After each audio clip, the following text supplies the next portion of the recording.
to Sorry You Went Viral. This is the podcast all about the stories that have really kind of like hit social media over the last week or so, and the human beings behind those stories, what it's like to go viral, etc. I'm Hannah. And I'm Tim. So, Hannah, let's start off with what's gone viral this week. And actually got an update on one of the stories we covered actually several months ago. You may or may not remember, we covered a story about a Twitch streamer called Cole Catino, or Carve TV is known as, who raided the stream of a Twitch user.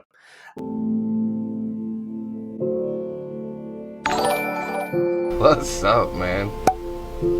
Thanks, man. I've got them all over. My friend from childhood, he did this piece here, and a month later, so that's the only thing I got left from him. I've done a lot of these myself. I didn't have such a great childhood, but when I did this, I took the pain away.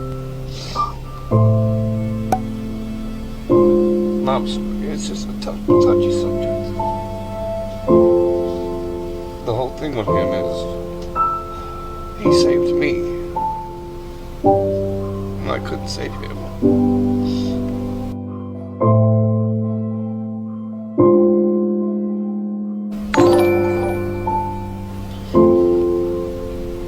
I've been trying to figure out how to get my medication. You just don't know what you just did, man. I do appreciate that so much. So yeah, it was a lovely moment, and that video went viral, absolutely crazy numbers, and he got Ugly Moo 4510 got loads of followers off the back. So we posted a clip of us talking about that on our YouTube channel, and Ugly Moo 4510, or Richard, as he's more known as, and commented underneath. We can show you what he said about it. He's now up to an amazing over 230,000 followers on Twitch from no one watching his streams, which is brilliant. What's sad though, he's had a lot of hate mail because he has so many followers and people are clearly jealous of him. Yeah. It just seems like it's one of those things, isn't it? Every single story we cover where it's like a nice story about someone who's managed to get more followers or a bit of love or whatever it is from elsewhere on social media, there's always a bit of a kind of like a dark side to it as well, which is a bit of a shame. But it's lovely that Richard's also said, just wanted to say thank you to everyone that's made this happen. And Tigger, who's the little kitten, probably not a kitten anymore. They said Tigger's she's still playful, as if she was still that tiny kitten as well. So yeah, it's just really nice to see that he's doing well. And as you say, over 230,000 followers now. I don't think he gets tons and tons of viewers for each stream, but still, he's got a lot of followers. So, and all thanks to that first person who, as you say, like from Carve TV, who raided his one of his streams all those many moons ago. So well done to him. Yeah, lovely to see. And we've reached out to Richard to see if he can come on the show to chat to us at some point in the future. Yeah, come on with Tigger as well if you can. That'd be lovely. The show needs animals. We do too many kids. We need more animals. You're right. Anyway, we're moving on to a completely different vibe story. So this is a story that went viral on TikTok initially, and it was essentially a police officer having a bit of a run-in with a local resident. This is I'm not sure where it is in the country. Is it it's in Oxfordshire somewhere. Yeah. And take a look at the video. You can see the police officer basically caught out doing something a bit naughty. Excuse me, officer. Can I have your collar number, please, and what station you're from? Yeah, 8744. I'm from Whitney Police Station. Whitney Police Station. Yeah. Have you got an excuse why you pull up outside my house and throw rubbish at your car? Is there a reason for that? Is there a reason? No, there's no reason. No reason whatsoever. You just thought you'd do it. No, I haven't thrown any rubbish. You don't think so? No. Come with me. I want to be covered by my CCTV while I show you the footage that I've got. I can show you what I've got. That's actually just the sandwich crusts, okay? Right, so you threw that there? Right, right. So you think it's okay to pull up outside somebody else's house and chuck your lunch or breakfast outside my house? That's acceptable, is it? No. I don't know about you, Hannah. I found that quite hard to watch from both sides, both the resident and the young police officer. It just escalated, didn't it? It escalated too much, and then it was really uncomfortable. You kind of got where Jamie was coming from, the resident, initially, but the police officer, you know, clearly kind of is saying sorry and is owning his mistake. And he looks like a young officer as well, for those who are just sort of listening and not watching on the stream. So I don't know, I just find it really, really uncomfortable, this kind of like taking it out on police officers just because they're an easy target. But, you know, arguably they're supposed to exceed our expectations, especially when they're out patrolling the streets. I don't know. Yeah, I mean, just to update on since that TikTok went viral. So again, what's interesting is sometimes other users literally rip people's content. We've seen that on other channels, but now it's happening on TikTok. So this was ripped by another user who posted it, and it's been seen 3 million times on their TikTok. Escalated, been picked up. The Daily Mail reported on it. And basically have said they've seen some, I'm not entirely sure what's happened, but they've seen some footage of officers have gone to speak to Jamie, the resident, about it, and basically said he's been spoken to, he's undergoing something called reflective practice, whatever that is. But basically he said, you know, he's accepted his wrong, he's apologised. And Thames Valley Police, from the force which the officer was from, posted on Twitter as well, saying they were aware of this video circulating on social media and has been reviewed internally. We've spoken to the officer involved, and you know, we hope that he's had a chance to reflect on what's happened. It's a really interesting one, isn't it, to think that, you know, the police these days, and anyone in that kind of like, especially in that law enforcement role, they really have to be aware of the fact that they're being filmed. They could be being filmed or recorded all the time in everything they do. And obviously in this case, then the officer in question has sort of fallen below, you know, expected standards and everything. But you know, I don't know. I feel very uncomfortable about the fact that he's going to have like a permanent mark on his record. And you know, this is a young guy who has made a mistake and apologized for it. But it's interesting to me that as you say, Thames Valley Police have had to respond with such kind of like public force as well, in showing the punishment and also declaring the apology on social media. They're having to, you know, police forces are having to use social media to connect and reach out to and respond to their public. Yeah, talking about backlash earlier, there's been more backlash on this. Some of the comments I'm seeing on social media, response to the neighbour, you know, calling him curtain twitcher and various other things, you know. And again, I'm not sure who wins from this. You know, recording at length, getting very angry and swearing at a officer who, again, should have apologized and dealt with it and wrapped it up quicker. It's just, I don't know, it's really, you know, really hard. And this is the nature of social media now. You know, others love to pile in and blame everyone, and it just feels really awkward. Yeah, I agree. And you wonder as well whether the response would have been the same had it not been filmed, had the interaction not been filmed. So, you know, so many people now are trying to record all of their interactions and then really ham it up as well. Just for effect. And it's just, I don't know, it's a different kind of it's had such a massive impact on how we interact with each other in today's culture. And you know, in this case, as you say, I don't think anyone particularly wins. In a way, well done to Thames Valley for trying to sort of respond in as transparent, authentic and open way as possible, and using social media as their platform to have that communication. But yeah, should we move on? Yes. So this week, another difficult story. Yeah, I know. I'm sorry. It's been a Conservative Party conference this week, and again, lots of talking and people arguing on social media. We're not going to deal with that. We'll look at, again, it goes really to the heart of the show. It's about the kind of human stories behind things that go viral. And this video was posted on the Guardian's TikTok feed. Is from a longer video they filmed on YouTube and posted on YouTube of young Conservatives' reactions to what's been going on, both in the party but also reaction in the country. And he spoke to this young man, and just take a look at what he says. The culture wars, it's a real sad situation. I've had a lot of friends that I've had, and they found out I'm Conservative one way or another, and they've just said, I don't want to be friends with you anymore. I go, well, what's really changed in the last 2 minutes from when you found out to when you were my friend earlier? And then one girlfriend. Yeah, just dumped me, but... So, again, pretty uncomfortable viewing. He's clearly quite upset and emotional about the experience that he's had, and he's talking really openly and honestly about it as well.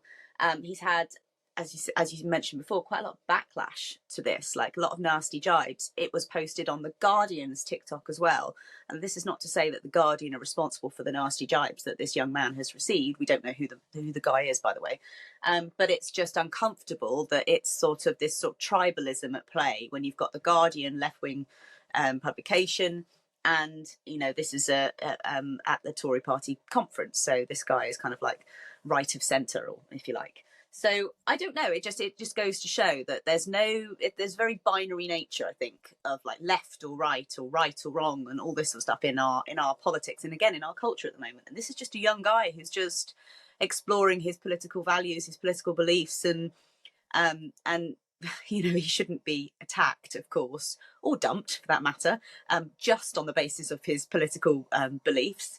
And he's clearly upset about it. So I don't know. It's just social media again, kind of like fueling that tribalism, it seems.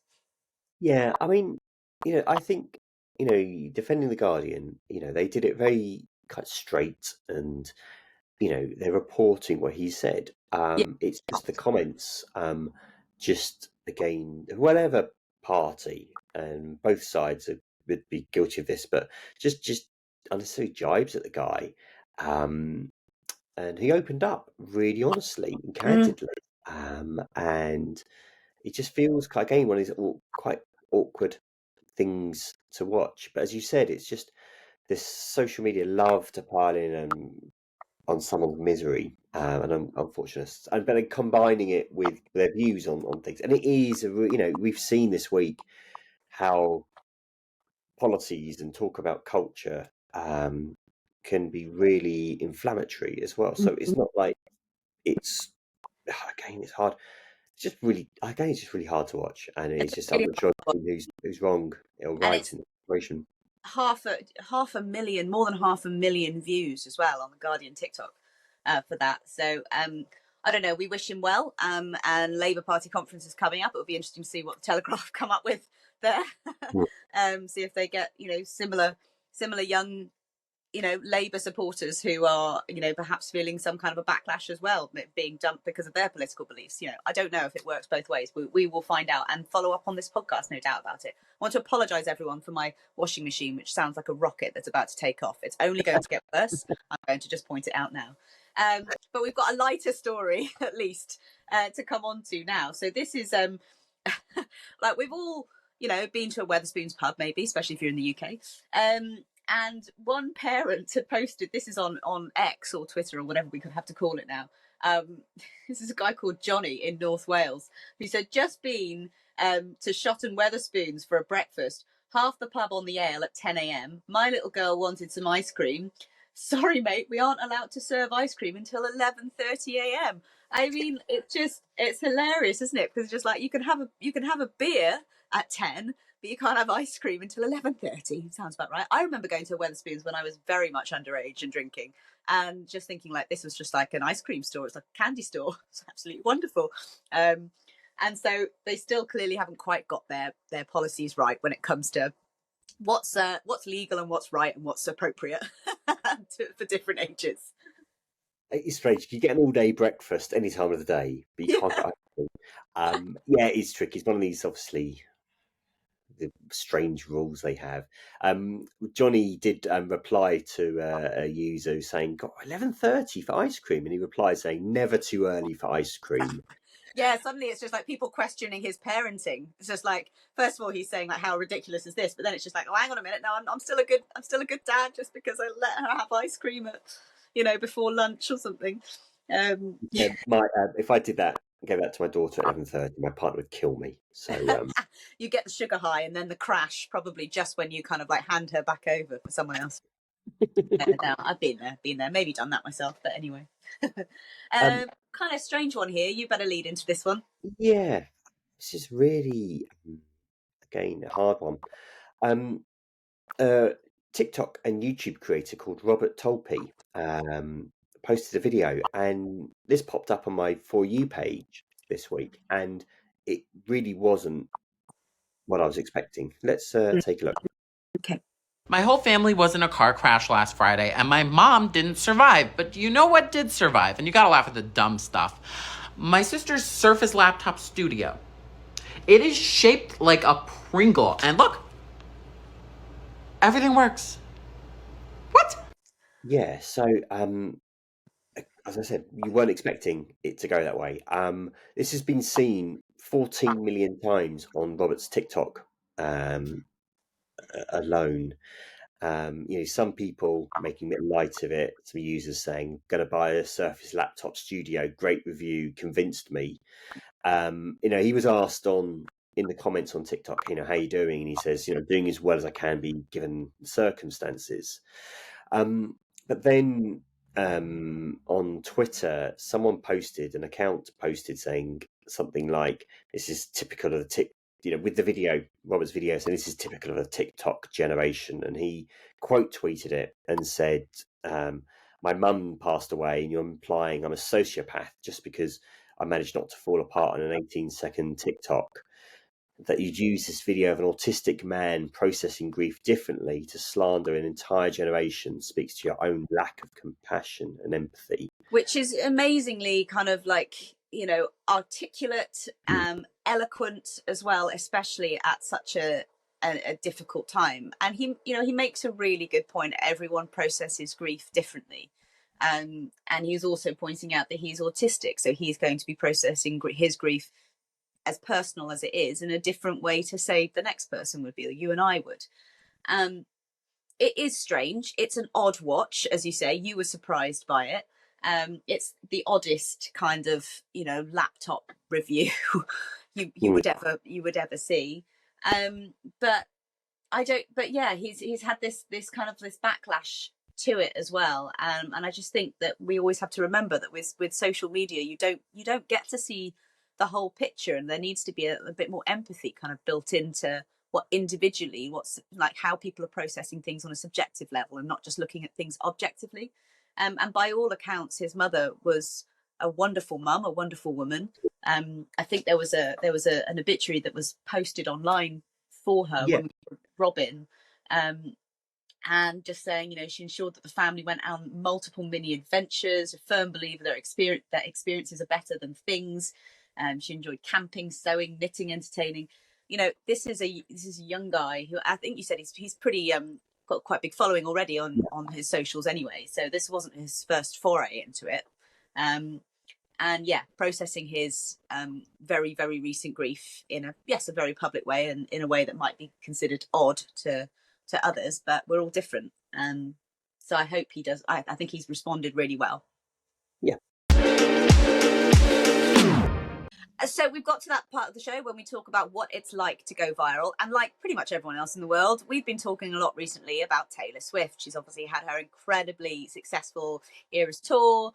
And now everyone over the last week or 2 weeks, whatever it is, have been talking about Taylor Swift and her seemingly new boyfriend, the NFL star, I think Kansas Chief, is that right? I suddenly know everything about NFL, which just goes to show how much Swiftie knowledge there is out there at the moment. A guy called Travis Kelce, and you and I both actually last week were a bit like, is it Kelce or something like that? We're British, we don't necessarily follow all the NFL stuff. Sorry, Americans who are watching.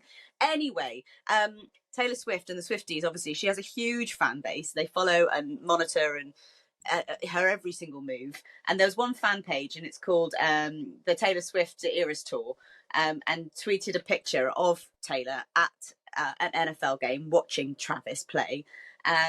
And I think we can maybe bring up the tweet now. And underneath you can say Taylor Swift was eating a piece of chicken with ketchup and seemingly ranch. And this has taken on a whole new life of its own, completely unexpected to presumably even the person who's behind this Twitter account, this X account. Yeah. So this post was seen 33 million times. And it spawned a load of memes off the back. So big brands, a big institution. So the Empire State Building posting a photo and talking about looking seemingly ranch. Seemingly ranch. It just, you have Heinz bringing out a version of one of their sauces, seemingly ranch sauce. It's just gone crazy. All these brands, McDonald's offering free delivery off the back of it as well. So it's gone crazy. And what's really nice though is the person behind this account. We don't know who it is. They've spoken to Drew Howard at Popcrave. Now, Popcrave, you may remember we talked about before, huge US entertainment platform. They're really huge on Twitter. They've also got a website, and they posted an interview with the person behind it. It's a really lovely interview. It's because it again shows the human side behind the account, and it talks about this person who says, again, we don't know if he or she, but they say they've been a Taylor Swift fan for 10 years, and honestly, listening to her music is the best decision I've ever made. And just again, this whole Taylor Swift community that's online just love swapping stories, memories, thoughts, looking for into the songs and pictures, looking for clues about things. It's just lovely. And we can post, can we? Like the in the show notes, we can say how people can read the interview and all the rest of it. Yeah, definitely. So just pick through some bits of it. It is quite long, but it's worth reading about. So basically, because the Eras tour set up, he or she decided to set up a fan page to go alongside it, and then obviously posted this seemingly ranch and just talked about how they woke up that morning, the notifications were blowing up, and it's just great. And again, we talked about the Taylor impact, and talking about Taylor Swift, the only person capable of making me watch football, they said, which is, again, we've seen the Taylor Swift phenomenon. Again, what's really interesting is obviously these brands have kind of leveraged off the back, and this person's just saying, you know what, they're just happy to see the popularity of it. And was asked, do you think Taylor knows about this meme? And they're saying, I've been thinking about this non-stop for days. I know they say, I'm scared about what she thinks about it. She finds it funny. And it's just really, really lovely and kind of wholesome. And it's great to see these dedicated fan pages get a bit of credit that they deserve. And I love the fact that you're talking about people saying how, only Taylor Swift could get me to watch an NFL game, which links so seamlessly then into our timeline cleanser, because we're seeing something of a role reversal now. There's apparently a lot of people who are watching NFL for the first time, but some women have taken to social media to essentially troll their partners and over Taylor Swift making Travis Kelce famous for the first time, because of course no one knew who Travis Kelce was until Taylor Swift finally put him on the map. And so take a look at some of these women who are just sort of letting their partners know that hey babe, who's this Kelce Travis, is it, or something like that? Who's this guy? But it's brilliant because now he's going to have a really big career, all because of Taylor. She's really helping put him on the map. How can so much nonsense come out of your mouth? What are you talking about? I think it's awesome that she's helping him so much. Oh my, no. Kelly, stop. What? His career's about to explode now too, because he's about to get so much publicity too. Because his career didn't explode when he was winning Super Bowls before? Did he win Super Bowls? Oh, Kelly, stop. Do you even know who Travis Kelce is? Babe, nobody did until this game. That's what I'm trying to tell you. He's going to be so freaking famous. He's a two-time Super Bowl champion. Babe, listen. What are you talking about? Listen, Patrick Mahomes even threw the ball at the game to him so he can show off to Taylor Swift. That's his number one receiver. What are you talking about? He throws the ball to him all the time. They won 2 Super Bowls together. What are you talking about? Nobody knew him until now. His fan base is going to be crazy. Stop. Because you're trying to piss me off for no reason. I don't understand why you came out here trying to get me mad for no reason. It's brilliant. I just love the role reversal and the genuine kind of shock. Dismay. Disgust. Love it. Good for Taylor and good for these women. We should credit them. So the first clip you saw was a woman called Kelly Lorraine. with her husband. They do some content creation together, but this video was seen 7.5 million times. And Kelly said it was way too easy to get him going with this prank. And the second video was Edward's family, again doing a similar thing, but great fun. And just, I love the role reversal. It's just very clever. Yeah, and he's obviously a big deal. I mean, but, you know, let's face it, he's not as big a deal globally as Taylor Swift. So they're actually onto something, but it's just the absolute fury and anger from these guys who are just like, he's a Super Bowl champion, he's a massive deal. You can't say a pop star's put him on the map. Just like, well, actually, sorry, love. Yes, we can. And that wraps up this week's show. As you said, Hannah, we'll be posting alongside the clips of the show links to the content creators and also that Taylor Swift fan interview, the Taylor Swift fan, for you to read as well. If you want to get in touch with the show or any clips you've seen that we should be covering, just reach out to us on social. You can find us if you search for Sorry You Went Viral, and we'll be back next week. See you then. Bye-bye.